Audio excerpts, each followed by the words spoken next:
Hey guys, welcome to my first February wrap-up of the month.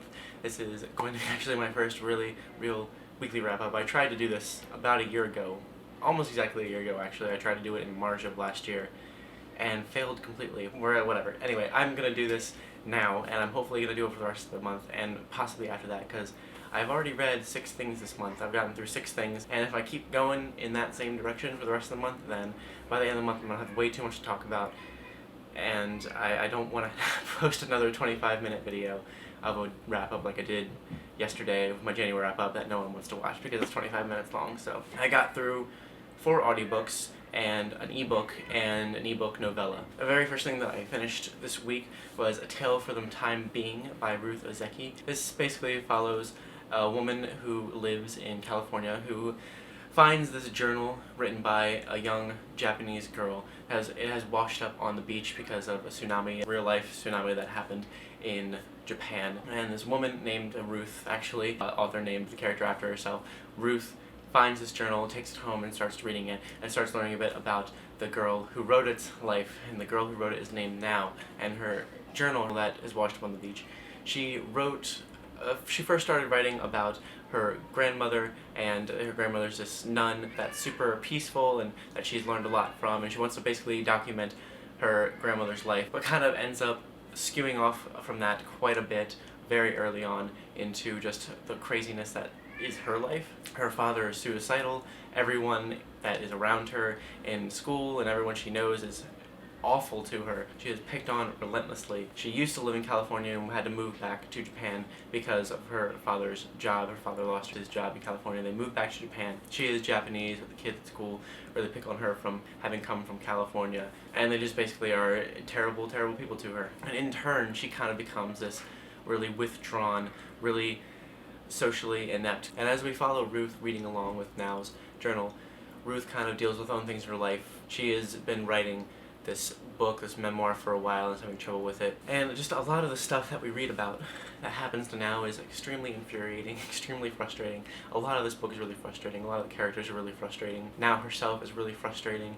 And I guess I can't really blame her because of the things that happen to her, but I can blame the author if I want to, and I kind of do. This is just one of those books where the author just throws so much at this character that it's a little bit ridiculous, and I'm not sure what accuracy there is in the culture of what is happening in this. She does try to include a lot of Japanese culture within this, and I mean, I'm not going to take it up as 100% fact and it's a completely 100% accurate depiction of Japanese culture in any way. Although there's got to be some truths in there, obviously some things that are realistic in there. I feel like a lot of what happens to Now is very overdramatic and overly written. There's a lot of stuff that just seems a little bit overboard. I did find it very frustrating, not just reading along with Now's perspective and the things that happen in Now's life, but the way that it affects Now and the way that she handles her own life because of these things. She really is just so affected by this. Her personality changes a ton. She becomes a lot like the people that are doing these mean things to her and makes these really bad decisions. And I mean, it's easy to see how she got to that point, but I feel like it's a little bit more on the author for these things happening than feeling like these things are happening organically, which I think might be the point, just because there's this huge thing about Ruth reading Now's journal and the relationship they have, the relationship Ruth has with Now, and Ruth and Oliver, her husband. Ruth and Oliver read this together, and Oliver puts in his input as well, and they have this life of their own in California that they're dealing with while reading Now's journal. Ruth can really sympathize with Now and really connects to her, and through this reading it's really interesting to see how they connect and how they form this bond, because Now very directly talks to the person who is reading the journal. She's always talking about the person who is reading it as if she knows this person that's reading it. Ruth ends up feeling like this is for her, that this journal is written for her, and how could she not? Just the way it's written, the way Now is written, it has made it seem that way to Ruth. And there's just a lot of really interesting connections and themes that happen because of this reader and writer relationship. The extremes a person can go through, and how they are affected by it and how they can deal with it and how they can get past it. There's a lot of really interesting things about Buddhism, and the characters I feel like were a little bit forced at times, and Ruth's and Oliver's story, whenever their chapters would come along, it would be a little bit of a lull. Overall, I think it's a good book. I think I gave it 3.5 stars. I did enjoy it. It did frustrate me quite a bit a lot of times, but I think the themes and the ideas and the way it's written is what really stood out to me. And the next thing that I finished this week on ebook is Bands of Mourning by Sanderson. This is the most recent Mistborn book, the most recent Wax and Wane book in the series, and I have to say I think this is my favorite Wax and Wane book so far. I think this one had the best character development. I think because the other ones are so short, I mean all of them are fairly short compared to the original Mistborn books, but we just don't get quite as much character development as I would have liked. I think he's done some of the best character development that he's done in this book, just because of how far some of the characters have come from the Alloy of Law. Specifically, a character called Steris, and then Wax and Wane themselves, and a character called Marasi.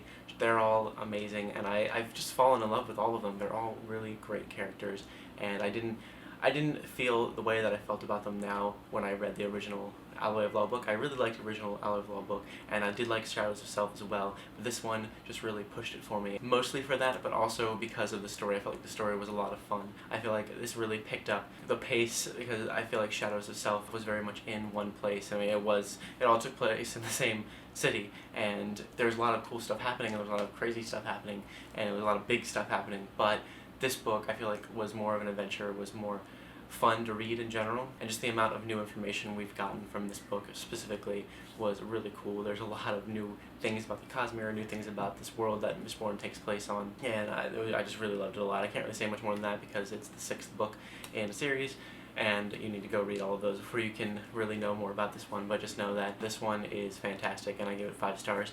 And the next thing I'll just talk about, I'll just jump right into it, is Secret History, Mistborn Secret History, which is a novella that Sanderson released right after Bands of Mourning, which I also love a ton. It's probably my favorite novella, and that's not necessarily because of the story of it necessarily, it's because of how much information he gives us about everything that we have only been able to theorize about so far. And I mean, it hasn't given us every bit of information we've ever wanted, every bit of information that we can have about the Cosmere and about everything that's happening, but it's helped so much to understand where the Mistborn world stands within the Cosmere. And I just feel like I've gotten so many answers to so many theories that I've had, but at the same time, I feel like he's thrown in some things that I hadn't even thought of course, things that there's no way I could have known about, and just he's giving me some twist to the Cosmere and to the Mistborn world, but also kind of giving us answers to things that we've had questions about for a really long time, and I'm really excited about it. I loved it a lot,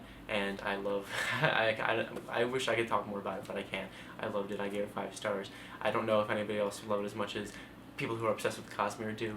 I don't think it really necessarily stands alone on its own as a good novella, but if you read all the other Mistborn books, all of them, all the way through Bands of Mourning. I mean, some people say you can read it after Hero of Ages, but I definitely suggest waiting until after Bands of Mourning. Read 2 Bands of Mourning, and I feel like you'll have a huge appreciation for this, and honestly, if you should have read Verse 2 Storm of the Archive books, probably Elantris and stuff like that, probably a few of the other novellas as well, before you could even read this and get the full amount of information that you could possibly get from it. But overall, as a Cosmere novella, as a wave of information, I loved it, and I can't wait to keep getting more information like this from Sanderson. The next thing that I got through was another audiobook, and it is The Raven Boys, which is by Maggie Stiefvater, and I really like this, and I say that I really liked it a lot because I liked it more than I thought I would. I liked it a lot more than I thought I would, actually. I didn't really go into it with too many high hopes or anything, but I was very pleasantly surprised about it. I'm really glad that I did listen to it. I'm really glad that I gave it a shot because it surprised me. I think the story is extremely weird. It's a very weird book. It's a very strange book, and I feel like it's not necessarily very well self-contained. I feel like the payoff at the end is not necessarily the best. I feel like there's still so much more to know and to figure out in the story, and I feel like she doesn't really give us much to work with at the end of the book. But I mean, that's fine, because that means I can read the other ones and hopefully things will be solved and figured out in those. But the journey of reading this book, the way that in which it's written, the way the characters are written, and the way the story is written is very good. I really liked it a lot. I really like the characters. I think that's my favorite part about it, is the characters. I was very surprised by how much I liked them. And it's this group of boys, there's 4 boys and this girl named Blue, and I feel like they all just really have their own distinct personality and really, really worked well as a group of friends.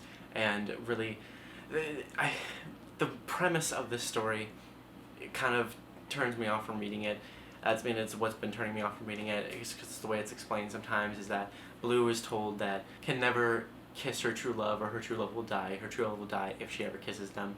And then at the beginning of this book, it's not really a spoiler because people always mention this, and whenever they give a little review about this book, that she sees this like spirit, and that she's not a clairvoyant person, she's not a psychic kind of person, even though her like mother and everyone she's related to is. She sees this like spirit, and the only way, it's explained to her that the only way she can see the spirit is if this is her true love, or if she's going to kill him.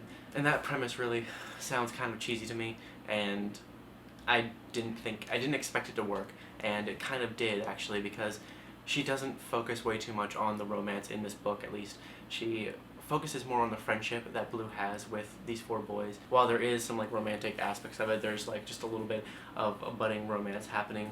And there's a little bit of a budding like love triangle kind of thing happening as well. It's really not the focus, and it's really refreshing to see that. I feel like these characters are way more focused on the tasks that they're set out to do, way more than they are on having a romantic relationship with each other, even though of course there's some little kind of thing there, although the premise is a little strange and it can get over dramatic at times, and it's a very weird book. It is pretty successful because of its characters and because of the way that it's written. And I'm definitely going to be continuing with the series, going to look forward to seeing what happens with these characters and see where they go. And the next thing is another audiobook, and it is The Bad Beginning, the first book in the series of Unfortunate Events. And this is the first time I've ever read this. It's the first time I've ever gotten into this series, and I really liked it a lot. I had to only give it 3 stars just because it wasn't, I can feel these are going to get better as I read them, and I don't want to start off too high right now. And I feel like the more I get into them, the more I'm going to like them. But oh my gosh, these are so depressing. I should have known that from people explaining them, from the title of the series in general, and things that I do know about them, but I didn't expect it to be quite as depressing as it is.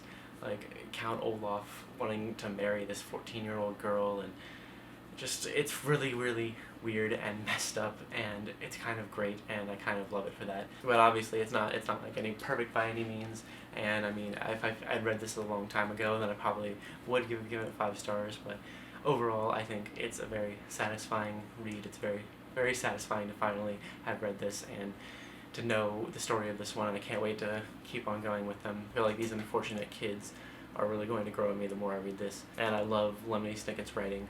It's really, really great, and I love Tim Curry's narration. I can tell the rest of these are going to be a lot of fun to read. I already have the second one ready to read next, so. And the last thing I'm going to talk about in this video, I'm actually going to do a full video review for, is Bird Box by Josh Malerman, and I really like this a lot. I heard so many good things about this book. I've heard so many great things about this book from so many different people that I had to pick it up, and I'm really, really glad I did. The audiobook was really, really good, and the writing is really, really good, and the premise is really, really good. I feel like the only thing that's not so great about this is the characters.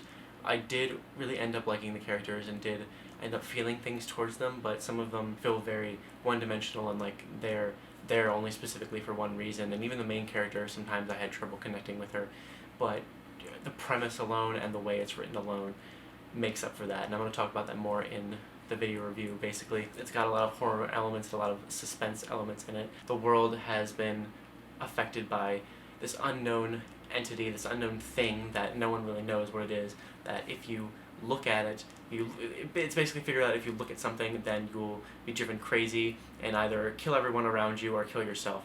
And it's really, really freaky, because then everyone after that has to either blind themselves or blindfold themselves or stay indoors, and they can never go outside, or they have to cover all the windows. They cannot see what they're up against. It's really, really suspenseful, because a lot of the time they do have to venture outside, a lot of the time they do have to deal with the outside world, and they can't see it. They have to go out with their eyes closed, they have to go out with a blindfold on, and they have to rely on their ears, and it's kind of terrifying, honestly.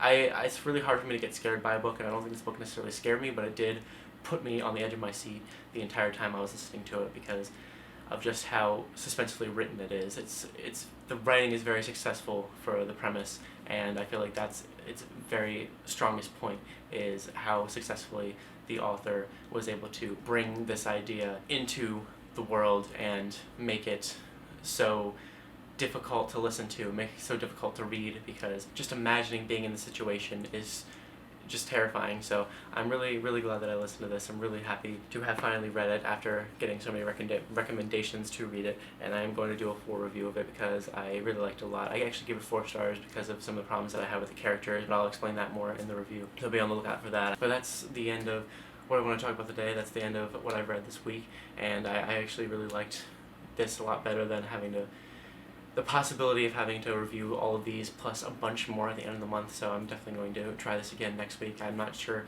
what I'm going to read this upcoming week. I have several things already downloaded onto Overdrive, one audiobook on Audible, which is the 4th Devil Murder Squad book, Broken Harbor. I'm going to definitely listen to that this week. I'm probably going to definitely listen to the next Series of Unfortunate Events book. I have several other books on Overdrive that I can listen to. Plus, I'm going to read a couple physical books, although I'm not sure what they are yet. I think I might read the Harry Potter Illustrated Edition, which Giselle and I just got very recently. And I also might read City in the City by China Miéville, because that's been kind of sitting on my desk awaiting being read for a little while now, and I really want to read all of those things. So we'll see what I end up reading, but I do plan on getting at least through a few books this week, and enough to warrant doing another weekly wrap-up next week. So hopefully you'll see these every week from now on, and I hope you like this. Let me know what you thought of everything that I talked about. Let me know if you've read anything that I talked about, and if you have any thoughts on any of it. And thank you guys so much for watching, and I'll see you soon with more.